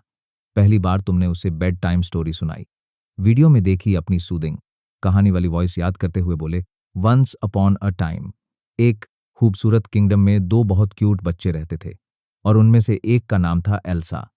मंगमिंग की आंखें धीरे धीरे बंद हुई, चेहरे पर एक पीसफुल सा स्माइल, और वह सो गई। अगली सुबह वह भी सो ही रही थी कि तुम क्वाइटली बेडरूम से बाहर निकले और रनिंग के लिए लिविंग रूम पहुंचे। जैसे ही तुमने कॉफी टेबल देखी, तुम्हारी आंखें फैल गई। सारे क्रीम जार्स गायब, तुम्हारे चेहरे पर एक हल्की मुस्कान आ गई। 2 घंटे की रनिंग, नहाना, ब्रेकफास्ट तैयार करना, सब खत्म कर तुम उसे उठाने गए। तुम्हारी जेंटल आवाज सुनकर वह जागी। आंखें मलते ही तुम्हें देखकर शरारती मुस्कान आई। उसने हाथ फैलाए, हग सिग्नल। तुमने उसे उठाया, यस्टरडे खरीदे, नए कपड़े पहनाए और उसे बाथरूम ले गए। ऑनलाइन सीखी चाइल्ड केयर टेक्निक्स असल में काफी मुश्किल निकली। उसका नाजुक शरीर सब संभाल करना पड़ रहा था। बाल बांधना तो और भी मुश्किल तिरछे हो गए। Daddy is a big dummy. Mingming ने मिरर में मेसी बाल देखकर मुंह फुलाया। तुमने उसकी नाक दबाई, वो हंस पड़ी। फिर उसने तुम्हारी नाक भी पीच कर दी। दरवाजे पर खड़ी शशि यह सब क्वाइटली देख रही थी। कुछ बोली नहीं, पर होठों पर एक हल्की मुस्कान आ गई। ब्रेकफास्ट के बाद तुमने मिंग को सीओ के पास वापस नहीं भेजा। तुमने प्रिंसेस हाउस में ही उससे खेलते खेलते बेसिक 1 से 10 नंबर्स इंट्रोड्यूस किए। उसकी लर्निंग में गैप समझकर तुमने प्लान बनाया। खेल खल में धीरे धीरे एसेंशियल चीजें सिखाओगे। मिंग जल्दी समझ रही थी और कल रात से वह नोटिसेबली ब्राइट और लाइवली लग रही थी। इंप्रूवमेंट साफ दिख रहा था और यह दिल गर्म कर देने वाला एहसास था। साइड में बैठकर फोन पर ऐप स्क्रॉल कर रही थी, पर नजर बार बार तुम दोनों पर जा रही थी। उसे साफ दिख रहा था तुम उसे कितनी जेंटली नेचुरली चीजें सिखा रहे हो। उसके दिल में एक छोटी सी वार्मत उठी, एक रिग्रेट भी। वो हमेशा अपनी बेटी को अच्छे से पालना चाहती थी, पर पिछले फैमिली एनवायरनमेंट ने उसे मौका ही नहीं दिया। उसने फिर फोन स्क्रीन पर देखा, नए ऐप्स कितनी तेजी से डाउनलोड हो गए थे। वीसी चैट खोलते ही अनरीड मैसेजेस की लड़ी नजर आई। वो थे टेले के, वो असिस्टेंट जो 2 साल से उसके साथ काम कर रही थी। शादी के बाद से उसने इन मैसेजेस को इग्नोर कर दिया था, पर तले लगातार उसे टेक्स्ट करती रही, पूछती हुई कि वह ठीक थे, पूछती हुई कि लड़ी कहे थे, है या नहीं। मैसेजेस पढ़ते हुए सू के दिल में एक हल्की गर्माहट उतर आई। उसने जल्दी से रिप्लाई किया, सॉरी लेले, मैं जवाब नहीं दे पा रही थी। अब मैं ठीक हूं, डोंट वरी। जवाब ऑलमोस्ट तुरंत आ गया, जी तुम जिंदा हो। मैंने सोचा शादी के बाद तुम मुझे कभी टेक्स्ट नहीं करोगी। तुम्हें नहीं पता, तुम जैसे ही गायब हुई कंपनी में गसिप आग की तरह फैल गया।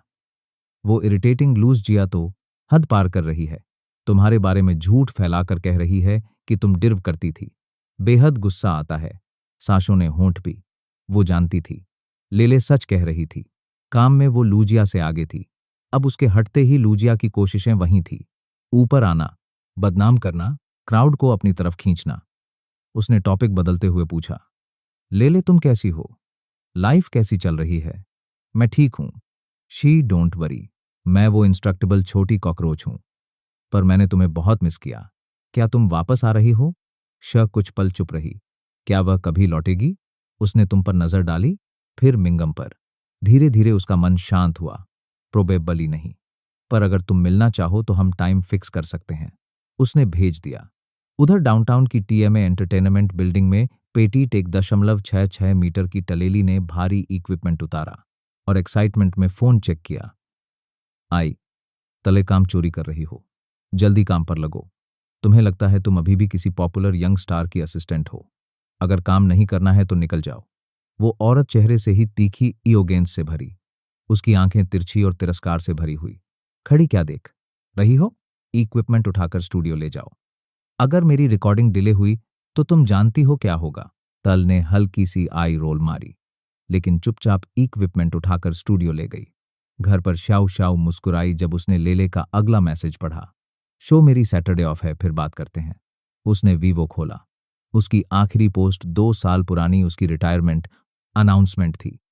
एक समय की लाखों वाली फॉलोइंग अब कुछ हजार रह गई थी। वो भी लॉयल फैंस जो अब भी केयरिंग कमेंट्स छोड़ते थे। वो क्यूरियोसिटी में ट्रेंडिंग देखती है। एक हेडलाइन चमकती है, a life with you, mysterious singer explodes overnight with millions of views. Screen ने ऑटो प्ले शुरू कर दिया। गिटार की जानी पहचानी धुन रूम में भर गई। सब कुछ अचानक शांत हो गया। तुमने इंस्टिंक्टिवली अपना सिर मोड़ लिया। थोड़ा एब्रेस्ट। मिंगिंग मिंग की बड़ी बड़ी आंखें स्क्रीन पर फिक्स हो गई। वो धीरे से सियाओ की गोद में घुस गई। साशियो फ्रीज हो गई। यह वही वॉइस, वही सॉन्ग जो उसने कुछ दिन पहले रिकॉर्डिंग के दौरान सुना था। मिंगम ने अपनी छोटी उंगली स्क्रीन की तरफ उठाई और सियाओ की तरफ चमकती आंखों से देखा। डैडी डैडी फोन में है। साशा ने बेटी के सिर पर हाथ फेरा और फुसफुसा कर बोली, अब समझी डैडी के पास इतना पैसा फर्नीचर खरीदने और घर का सब खर्च उठाने का रीजन क्या है। मिलियंस ऑफ लाइक्स मिल रहे हैं उसे। अफोर्ड करना कोई सरप्राइज नहीं है। लिविंग रूम अचानक शांत हो गया। बस गाना ही तीनों के बीच हवा में तैरता रह गया। तुमने थोड़ा अजीब सा महसूस करते हुए अपना सिर घुमा लिया। डॉट मोंगमिंग की बड़ी बड़ी आंखें झपकीं और वह खुशी खुशी श्याओशी याओ की बाहों में गिर पड़ी, फोन की स्क्रीन को घूरते हुए। साशी याओ पूरी तरह से ठिठक गई। वह जानी पहचानी धुन, क्या वही गाना नहीं था जो कुछ दिन पहले कमरे से सुनाई दे रहा था? तो उस दिन तुम वीडियो रिकॉर्ड कर रहे थे। सबसे पहले मिंग मिंग ही बोली। उसने अपनी छोटी सी उंगली आगे बढ़ाई, फोन की स्क्रीन की तरफ इशारा किया और साशी की तरफ देखकर अपनी जिज्ञासा भरी बड़ी आंखों से पूछा, ये डैडी हैं? डैडी फोन के अंदर हैं। क्या ये डैडी हैं? साशी ने बच्चे के सिर पर हाथ फेरा और मुस्कुराकर जवाब दिया। अब उसे समझ आया कि अचानक तुम्हारे पास फर्नीचर बदलने के लिए इतना पैसा कैसे आ गया। लाखों लाइक्स मिलने के बाद पैसा कैसे नहीं होता। उसने मुड़कर तुम्हारे तेज और सधे हुए चेहरे को देखा। उसके चेहरे पर जटिल भाव थे। मिंग मिंग, जो अपनी मां के जवाब से बेहद खुश थी, और भी ज्यादा उत्साह के साथ तुम्हारी बाहों में कूद पड़ी। उसने अपने दोनों छोटे हाथों से तुम्हारा चेहरा पकड़ लिया। उसकी बड़ी आंखें चमक से भरी हुई थीं। डैडी बहुत जेंटल हैं, उसने अपनी नरम सी आवाज में कहा। मिंग मिंग भी गाना चाहती है। मिंग मिंग भी फोन के अंदर जाना चाहती है। उसके छोटे छोटे मुलायम हाथ तुम्हारे चेहरे पर टिके हुए थे। तुम्हारे चेहरे का भाव पूरी तरह पिघल गया। तुमने भी उसके छोटे से चेहरे को दोनों हाथों से थाम लिया। क्या मिंग मिंग को गाना पसंद है? हाँ। मिंग मिंग की आंखें बिना एक पल रुके जवाब देते हुए चांद की तरह मुड़ गईं। तुम्हारी मुस्कान और भी चमक उठी। ठीक है, डैडी मिंग मिंग को गाना सिखाएंगे। जब मिंग मिंग गाना सीख जाएगी तब हम साथ में उसे फोन पर डालेंगे। ठीक है। मिंग मिंग ने बार बार अपना छोटा सा सिर हिलाया और फिर उत्साह में तुम्हारे गाल पर एक बड़ा सा किस कर दिया। यह पाकर तुम खुशी से खिल उठे। मिंग मिंग की पूरी तरह से प्यार भरी नजरों के बीच तुम तेजी से साइड वाले बेडरूम में गए, अपनी गिटार निकाली और वापस आकर सोफे पर बैठ गए। तुमने गिटार को ट्यून किया और फिर ऊपर देखा तो पाया कि श्याओ और मिंग मिंग दोनों बिना पलक झपकाए तुम्हें देख रहे थे। तुम्हारा चेहरा हल्का सा लाल हो गया। तुमने उंगलियों को तारों पर फिराया। आज डैडी सिर्फ मिंग मिंग के लिए एक गाना लिखेंगे। डैडी पहले एक बार गाना गाएंगे, फिर डैडी एक लाइन गाएंगे और मिंग मिंग एक लाइन गाएगी। ठीक है। मिंग मिंग ने उत्साह से सिर हिलाया। उसका छोटा सा चेहरा उम्मीद से भरा हुआ था। इस गाने का नाम है करेज एक्सप्लोजन। ध्यान से सुनना। Ming Ming. तुमने पहला कॉर्ड बजाया और एक चमकदार उछलती हुई धुन पूरे लिविंग रूम में भर गई। मिंग मिंग का रिदम सेंस हैरान करने वाला अच्छा था। वह हर बीट के साथ बिना सोचे अपना सिर और शरीर हिलाने लगी। तुम खुद भी उसके साथ झूमने लगे। इस पिता और बेटी की जोड़ी को परफेक्ट तालमेल में देखते हुए श्याओ की आंखें धीरे धीरे नरम हो गईं। उसके चेहरे पर एक हल्की मुस्कान आ गई और उसे पता भी नहीं चला कि वह भी उनके साथ झूमने लगी। पहली बार पूरा परिवार एक साथ खुशी में खो गया था। उस प्रथा पल में तो लिविंग रूम भी जैसे चमक उठा था। गाने के साथ मिंग मिंग ने अपनी छोटी सी मुट्ठी भींचकर एक हीरो सुपर हीरो जैसा पोज बनाया। तुमने गिटार रख दी और उसके साथ वही पोज किया, फिर आगे बढ़कर प्यार से उसकी नाक को छुआ। मिंग मिंग तुम्हारी बाहों में ढह गई। उसके दोनों छोटे हाथ तुम्हारी गर्दन के चारों ओर कसकर लिपट गए। डैडी, मिंग मिंग को ऐसा ही अच्छा लगता है। डैडी, प्लीज पहले जैसे मत बनना। ठीक है। मिंग मिंग की नरम और मीठी आवाज तुम्हारे कानों में गूंज गई। तुम्हारा मुंह थोड़ा सा खुल गया और आंखें नम हो गईं। तुमने उसे अपने पास खींचकर कसकर पकड़ लिया और अपना चेहरा उसके कपड़ों में छिपा लिया। हाँ, डैडी, नहीं बनेंगे।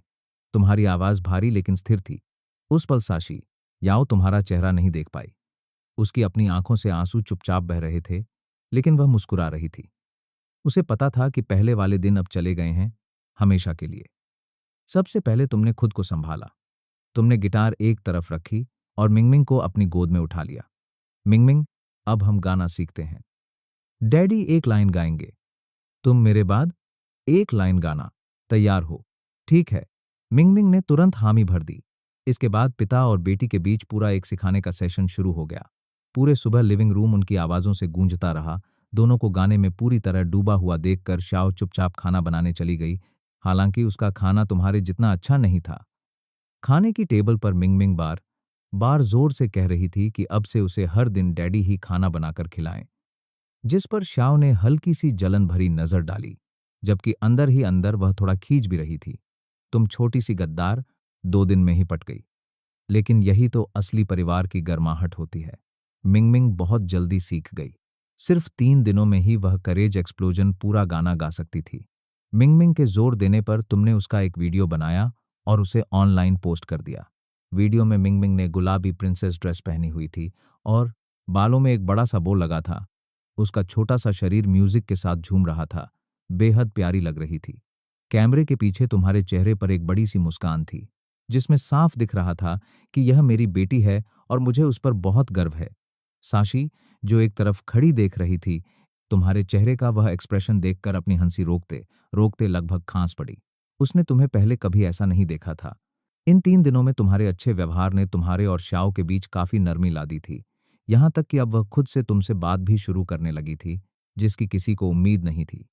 लेकिन शिंग याओ अकाउंट से आया दूसरा वीडियो एक बच्चों का गाना निकला। हमेशा की तरह ओरिजिनल और पहले जितना ही खूबसूरत। डोइन हेडक्वार्टर में शैली ने इस वीडियो को लगभग तुरंत देख लिया। पूरा वीडियो देखने के बाद उसने बिना सोचे इसे मैक्सिमम बूस्ट दे दिया। कितनी प्यारी सी बच्ची है और कितना शानदार गाना। शैली कान से कान तक मुस्कुरा रही थी, जैसे कोई एनिमेशन इमोजी असल में आ गया हो। लगभग तुरंत ही डोइन का ट्रेंडिंग पेज फिर से फट पड़ा।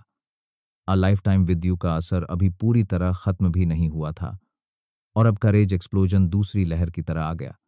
यह वीडियो और भी तेजी से ऊपर भी पूरी तरह खत्म भी नहीं हुआ था, चढ़ा। सिर्फ एक दोपहर में ही लाइक्स 50 लाख तक पहुंच गए और कमेंट सेक्शन इतना भर गया कि शाम तक तुम्हें मजबूर होकर फिर से अपना फोन साइलेंट करना पड़ा। तुम सोफे पर मिंगमिंग को गोद में लिए बैठे थे और कमेंट्स पढ़ते हुए खुश हो रहे थे। कमेंट सेक्शन तो जैसे खजाना था। अगर मेरी ऐसी बेटी होती तो मैं 100 मील के अंदर किसी लड़के को आने ही नहीं देता। सबसे ज्यादा लाइक वाला कमेंट, जैसे बाप वैसी बेटी। डैड ने a life time with you से रॉयल फ्लश मारा और बेटी ने करेज एक्सप्लोजन से परफेक्ट कंटिन्यूएशन दिया। क्या इसका मतलब अगला वीडियो मम्मी का होगा? अगले दिन शनिवार को तुम अपनी मॉर्निंग रन खत्म करके दरवाजा खोलते हुए अंदर आए, अभी भी पसीना पोंछते हुए, और सीधे शाओ से टकरा गए जो बाथरूम से बाहर आ रही थी। उसने अभी अभी शावर लिया था और एक नई स्ट्रैपी स्लिप ड्रेस पहनी हुई थी। वह अपने बाल सुखा रही थी और उसके गाल हल्के गुलाबी हो रखे थे। तुम दोनों कुछ पल के लिए एक दूसरे को देखते रही थी। गए तुम्हारे मन में एक पंक्ति आई, जैसे साफ पानी से निकला कमल, वैसी प्राकृतिक सुंदरता इस वक्त शाओ पर बिल्कुल फिट बैठ रही थी। तुम्हें इस तरह खड़ा घूरते देखकर शाओ ने तुरंत अपने हाथ सीने पर क्रॉस कर लिए। उसका चेहरा कानों तक लाल हो गया था। शादी को 2 साल से ज्यादा हो चुके थे, लेकिन फिर भी यह पल ऐसा लग रहा था जैसे 2 लोग अभी अभी डेटिंग शुरू कर रहे हों। गुड मॉर्निंग, शाओ ने खुद को संभालते हुए कहा, लेकिन उसके कदम पहले ही जल्दी जल्दी बेडरूम की तरफ बढ़ रहे थे। गुड मॉर्निंग, तुमने साधारण सा जवाब दिया। साशी याओ ने कुछ और नहीं कहा। वह लगभग भागती हुई कमरे में चली गई। तुमने हल्की सी बेबस हंसी छोड़ी, अपने बिखरे हुए ख्यालों को झटका और गुनगुनाते हुए बाथरूम की तरफ चले गए। शावर लेना, नाश्ता बनाना, मिंगमिंग को उठाना, यही रोज का क्रम था। जब तुमने बेडरूम का दरवाजा खोला, मिंगमिंग अभी भी गहरी नींद में थी। उसका मुंह थोड़ा खुला हुआ था और वह तुम्हारे बड़े बिस्तर पर एक छोटी सी स्टारफिश की तरह फैली हुई थी। कुछ दिनों से सही खाना और आराम मिलने की वजह से उसके गालों में रंग वापस आ गया था। वह अब भी उतनी ही शरारती थी, लेकिन साफ दिख रहा था कि वह पहले से बेहतर लग रही है। तुम बिस्तर के किनारे बैठ गए और कुछ देर उसे देखते रहे, फिर झुककर प्यार से उसकी छोटी सी नाक को दबाया। मिंगमिंग, उठने का टाइम हो गया है, चलो खाना खाते हैं।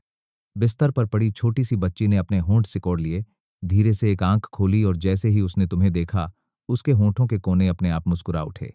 उसने अपने छोटे छोटे हाथ आगे बढ़ाए और तुम्हारी गर्दन के चारों ओर लपेट लिए। डैडी, उसकी आवाज नरम और मीठी थी। तुम मुस्कुराए, उसे गोद में उठाया, बेडरूम से बाहर ले आए और सिंक के सामने रखे छोटे स्टूल पर बैठा दिया। पिछले 2 दिनों से मिंगमिंग खुद ही अपना चेहरा धो रही थी और दांत ब्रश कर रही थी। तुम उसके पास खड़े होकर उसे देखते रहे, टूथपेस्ट लगाकर देते, तौलिया पकड़ाते। मिंगमिंग बहुत तेज थी। सिर्फ 2 दिन में उसने पूरा रूटीन सीख लिया था। उसी समय शाओ भी कमरे से बाहर आई। उसके लंबे बाल ऊपर एक हाई बन में बंधे हुए थे और उसे देखकर तुम्हारी आंखें अनायास ही चमक उठीं। तुमने मन ही मन सिर हिलाया। यही तो असली एनर्जी होती है किसी 20 साल की लड़की में। हालांकि अभी भी वह थोड़ी ज्यादा पतली थी। अगर थोड़ा सा और भरा हुआ चेहरा होता तो और भी खूबसूरत लगती। साशी याओ के अंदर अब भी हल्की घबराहट थी। उसके गाल हल्के गुलाबी हो गए थे। घर में इस तरह तैयार होकर बाहर आना उसके लिए पहली बार था। उसे खुद भी नहीं पता था कि वह कैसी लग रही है।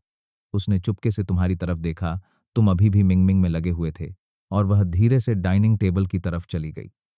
अभी उसकी आंखें एक पल के लिए जरूर चमकी थीं, तो इसका मतलब वह अच्छी लग रही है। लेकिन उसे इससे फर्क क्यों पड़ रहा था कि तुम क्या सोचते हो? शाओ ने हल्की सी झुंझलाहट में अपने गाल फुला लिए और चॉपस्टिक से अपने कटोरे में रखी खिचड़ी को हिलाने लगी। वह खुद पर ही चिढ़ रही थी। तभी तुम मिंगमिंग को गोद में लिए हुए उसे तैयार करके वहां आ गए।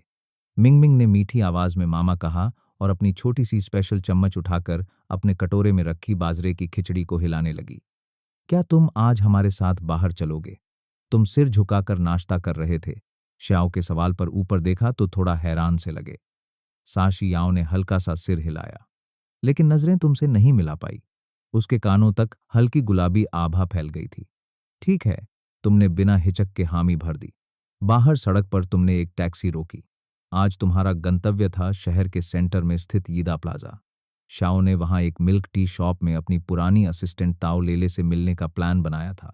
तुम्हें और मिंगमिंग को साथ लाने की वजह सिर्फ इतनी थी कि ताओ लेले मिंगमिंग को देखना चाहती थी, और पिछले कुछ दिनों से मिंगमिंग तुम्हारी छोटी सी परछाई बन गई थी। हर वक्त तुम्हारे साथ चिपकी रहती थी, इसलिए तुम बस उसके साथ आ गए थे। 2 साल बाद वह आखिरकार फिर से शाओ से मिलने वाली थी। ताओ लेले का दिल उत्साह से तेजी से धड़क रहा था। वह पहले ही आ गई थी, कई कप मिल्क टी खरीद कर बैठी थी और उसकी नजरें लगातार एंट्रेंस पर टिकी हुई थीं। ताओ लेले और शाओ 1.5 साल तक साथ काम कर चुके थे। दोनों बहनों की तरह करीब थे। साशी हमेशा उसके साथ बहुत अच्छा व्यवहार करती थी। बस अफसोस यही था कि बाद में शाओ तुम्हारे साथ आ गई थी और ताओ लेले कभी समझ नहीं पाई कि शाओ जैसे किसी साधारण इंसान के साथ क्यों रहना चाहती है।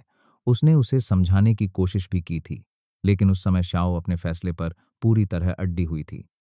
ताओ लेले अभी अपने ख्यालों में खोई हुई थी कि तभी उसने दरवाजे से अंदर आते हुए उस जानी पहचानी आकृति को देखा, जो एक उछलती कूदती छोटी सी बच्ची का हाथ पकड़े हुए थी। उसकी आंखें चमक उठीं। वह तुरंत खड़ी हो गई और जोर जोर से हाथ हिलाने लगी। श्याओ, यहां। श्याओ ने आवाज सुनी, ऊपर देखा और ताओ लेले का उत्साह से भरा हुआ हाथ देखा। तुरंत उसके चेहरे पर एक मुस्कान आ गई। लेले बिल्कुल नहीं बदली थी, अब भी उतनी ही छुलबुली और जिंदा दिल थी। जैसे ही वे पास आए, दोनों की आंखें सिर्फ खुशी से ही नहीं बल्कि और भी भावनाओं से भर गईं। इतने लंबे समय बाद मिलकर दोनों अपने जज्बात संभाल नहीं पा रही थीं। ताओ लेले ने ध्यान से श्याओ को देखा और उसकी आंखें और भी लाल हो गईं। उसने श्याओ का हाथ पकड़ लिया। उसके होंठ हल्के कांप रहे थे। श्याओ, तुम कितनी पतली हो गई हो? क्या उस आदमी ने तुम्हारे साथ बुरा व्यवहार किया? वह कहाँ है? मैं खुद उससे बात करूंगी। शाओ ने अपने होंठ भींचे और सिर हिलाकर मना कर दिया। वह ताओ लेले के पास बैठ गई, मिंगमिंग को अपनी गोद में खींच लिया और धीरे से बोली, लेले, चिंता मत करो, अब वह मेरे साथ काफी अच्छा व्यवहार करता है। तुम बताओ, मेरे जाने के बाद काम कैसा चल रहा है? मैं भी ठीक हूं, शाओ। तुम्हें अंदाजा भी नहीं है कि मैंने तुम्हें कितना मिस किया है। दोनों आपस में बातें करने लगीं, एक दूसरे को अपनी अपनी खबरें बताने लगीं। कुछ देर बाद ताओ लेले की नजर आखिरकार उस छोटी सी बच्ची पर गई, जो पूरे समय चुपचाप उनके पास बैठी हुई थी। वह शाओ से बातों में इतनी खो गई थी कि अब तक उसने उसे ठीक से देखा ही नहीं था। लेकिन जैसे ही उसने ध्यान से देखा, उसकी आंखें तुरंत चमक उठीं। वह बिल्कुल शाओ जैसी दिख रही थी, जैसे एक ही सांचे में ढली हो, खासकर उसकी चमकदार और भावों से भरी आंखें। एक नज़र में ही कोई भी उस पर फिदा हो जाए। क्या यह मिंगमिंग है शाओ? बिल्कुल तुम्हारी तरह दिखती है। कितनी प्यारी है। यह कहते हुए ताओ लेले अपनी सीट से उठी, झुककर मिंगमिंग के सामने बैठ गई और प्यार से उसके गाल को छुआ। फिर उसकी भौहें हल्की सिकुड़ गईं। मिंगमिंग भी शाओ की तरह बहुत ज्यादा पतली थी। ताओ लेले के अंदर गुस्सा उबलने लगा। उसे पूरा यकीन था कि वह बेकार आदमी शाओ और बच्चे के साथ अच्छा व्यवहार नहीं करता था। जितना वह सोचती उतना ही गुस्सा बढ़ता गया। वह सीधे जाकर उससे बात करना चाहती थी। उसने ऊपर देखकर शाओ से पूछा, तुमने कहा था वह भी आने वाला है, वह कहाँ है? शाओ को ताओ लेले की नाराजगी साफ महसूस हो रही थी।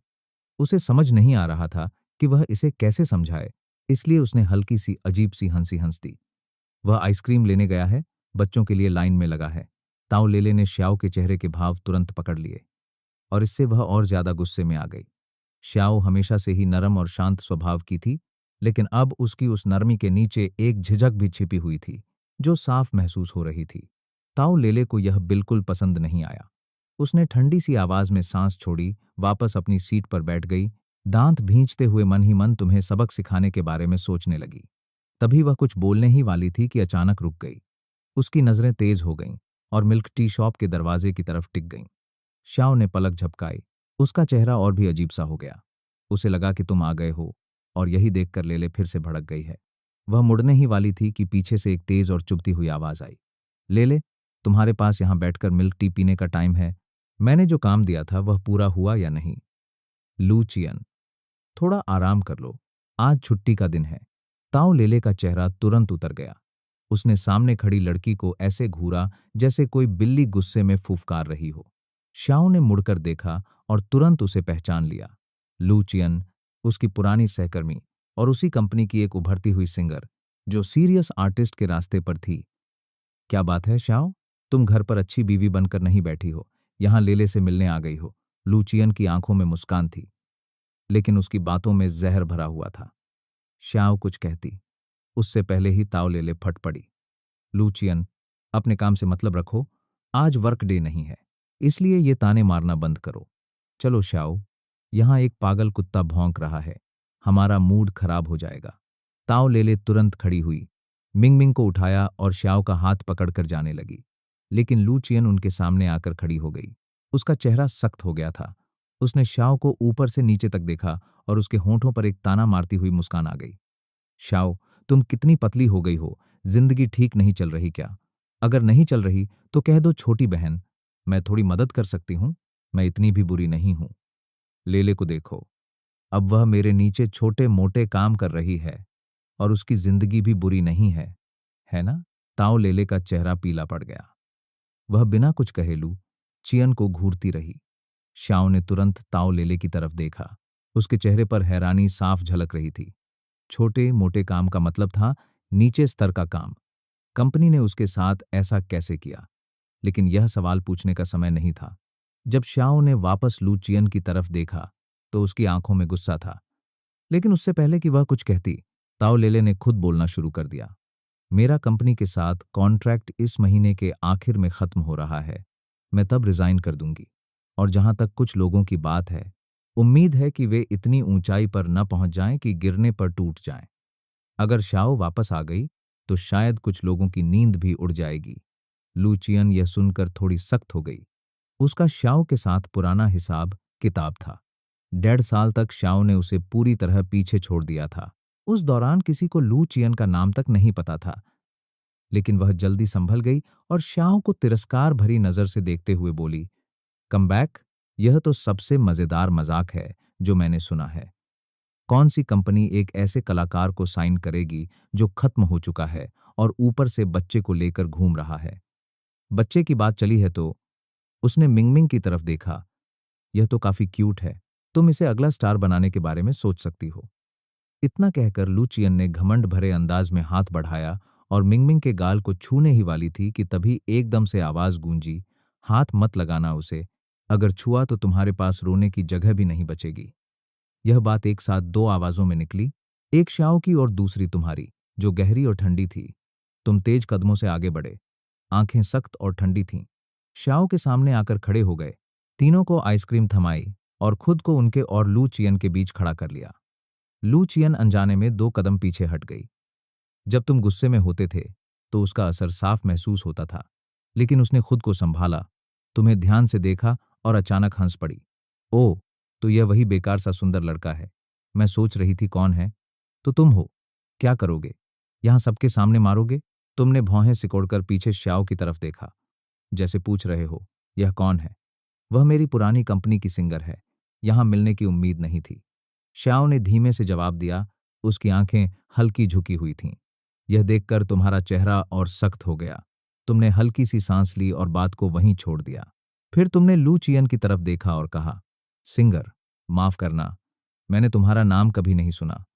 मुझे नहीं पता तुम कौन हो, लेकिन इतना पता है कि अच्छा कुत्ता रास्ता नहीं रोकता। हटो। तुमने यह बात पूरी गंभीरता से कही। लू चियन की आवाज और तेज हो गई। अपनी औकात में रहो। क्या तुम्हें लगता है मुझे नहीं पता तुम गाओ चोंग और सुबिन जैसे आइडल्स के पीछे घूमते रहते थे, उन्हें खुश करने के लिए पैसे उड़ाते थे, और अब यहां आकर खुद को बड़ा समझ रहे हो? तुमने इन नामों को दिमाग में घुमाया और याद किया। हाँ, पहले वह उनसे जुड़ने की कोशिश कर चुका था, लेकिन उन्होंने कभी ध्यान नहीं दिया था। तुमने शांत स्वर में कहा, मैं उन्हें भी नहीं जानता। अगर ज्यादा बोली तो मैं सिक्योरिटी बुला लूंगा। लू चियन ने तुम्हें घूरा, फिर साइड में हट गई। तुमने श्याओ का हाथ पकड़ा, ताओ लेले को इशारा किया और सीधे बाहर निकल गए।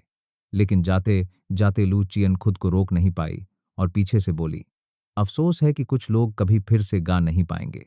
श्याओ, मेरा नया गाना इस महीने के अंत में आ रहा है।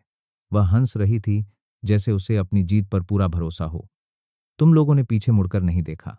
ताओ लेले का मन कर रहा था कि वह पलटकर उसे थप्पड़ मार दे। उसे पता था कि श्याओ को गाना कितना पसंद है, और इस तरह ताना मारना बहुत क्रूर था। तुम्हारे कदम एक पल के लिए धीमे हुए। तुमने पीछे मुड़कर लू चियन को देखा, नजरें गहरी और शांत थीं, फिर बिना कुछ कहे आगे बढ़ गए। श्याओ चुप रही, उसने अपने होंठ दबा लिए। तभी एक छोटी सी साफ आवाज गूंजी, मासूम, लेकिन पूरी तरह पक्की, मामा उससे अच्छा गाती हैं, तुम बहुत बुरी हो। सब एक पल के लिए रुक गए। किसी ने उम्मीद नहीं की थी कि मिंगमिंग ऐसा कहेगी। तुम एक पल के लिए रुके, फिर मुस्कुरा दिए और उसके सिर पर हाथ फेरा। यही तो मेरी बेटी है। तुम्हारे अंदर का सारा गुस्सा उसी पल खत्म हो गया। तुम बिना पीछे देखे वहां से निकल गए। सब लोग उस जगह से दूर आ गए। उन्होंने एक रेस्टोरेंट ढूंढा और बैठ गए। साशी याओ और ताओ लेले फिर से बात करने लगीं। कुछ बातें थीं जो श्याओ सड़क पर नहीं पूछ पाई थी। अब जब वे आराम से बैठे थे, उसने ताओ लेले का हाथ पकड़ा और पूछा, लेले, तुम लू चियन के नीचे ऐसे छोटे मोटे काम क्यों कर रही हो? और या का क्या हुआ? वह अब क्या कर रही है? या श्याओ की पुरानी मैनेजर थी, लगभग 40 साल की, और उसने हमेशा श्याओ को अपनी बेटी की तरह माना था। यह सवाल सुनकर ताओ लेले का चेहरा उतर गया। तुम्हारे जाने के बाद यूनिया को भी कुछ समय बाद निकाल दिया गया। उसने बहुत कोशिश की काम ढूंढने की, लेकिन कुछ नहीं मिला। फिर उसकी मां बीमार हो गई और उसे अस्पताल में भर्ती कराना पड़ा। उसे अपनी मां की देखभाल के लिए अस्पताल में रहना पड़ता था, इसलिए उसने वहीं रहकर काम करने वाली केयर गिवर की नौकरी कर ली। श्याओ ने कभी नहीं सोचा था कि या की हालत इतनी गिर जाएगी। उसके सामने की दुनिया जैसे धुंधली सी हो गई।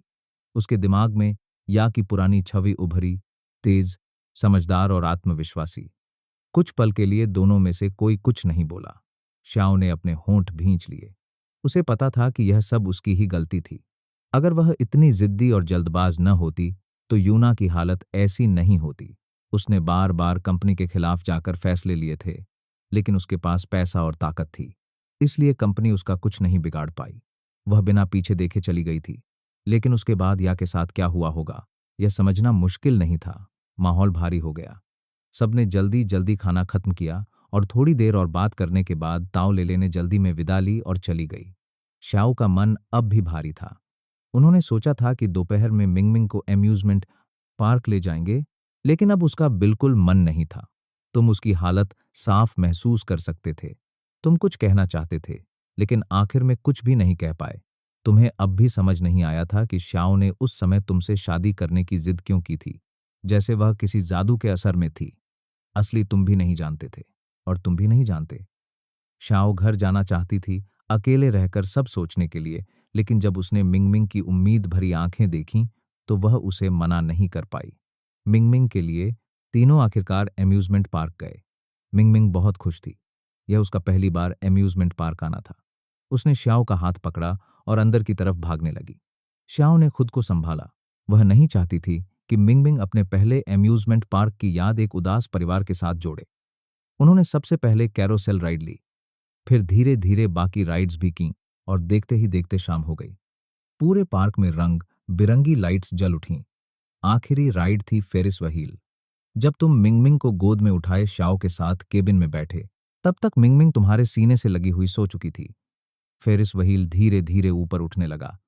नीचे की चमकती हुई इमारतें छोटी होती जा रही थीं। तुम्हें यह नहीं पता था कि यह श्याओ का भी पहला अम्यूजमेंट पार्क था और पहली बार वह फेरिस व्हील पर बैठी थी। उसकी आंखें बड़ी और उत्सुक थीं। वह खिड़की से बाहर सब कुछ हैरानी से देख रही थी। वह बाहर देख रही थी और तुम उसे। शायद उसे तुम्हारी नजरों का एहसास हो गया था। उसके कान हल्के गुलाबी हो गए और उसने तुम्हारी तरफ एक हल्की सी नाराज नजर डाली जो तुमने पहले कभी नहीं देखी थी। उसे संभालना आसान नहीं था। केबिन की हल्की रोशनी उसके पतले चेहरे पर पड़ रही थी और एक पल के लिए तुम उसकी खूबसूरती में खो गए। फेरिस व्हील ऊपर चढ़ता रहा। तभी अचानक पूरे पार्क में एक साथ आतिशबाजी शुरू हो गई। उन तब की बार रोशनी के बीच तुमने साफ देखा, श्याओ के चेहरे पर एक सच्ची और बेफिक्र मुस्कान थी जो उसके दिल की गहराई से आई थी। तुम कुछ पल के लिए उसे देखते रह गए। फेरिस व्हील अपने सबसे ऊंचे बिंदु पर पहुंच गया। आतिशबाजी और करीब चमकने लगी। श्याओ का चेहरा और भी खूबसूरत लग रहा था। अब तुम्हें पहले की तरह डरने की जरूरत नहीं है। आतिशबाजी की आवाज के बीच तुम्हारी आवाज धीमी थी। श्याओ ठीक से सुन नहीं पाई। उसने तुम्हारी तरफ देखा। उसकी आंखों में सवाल था।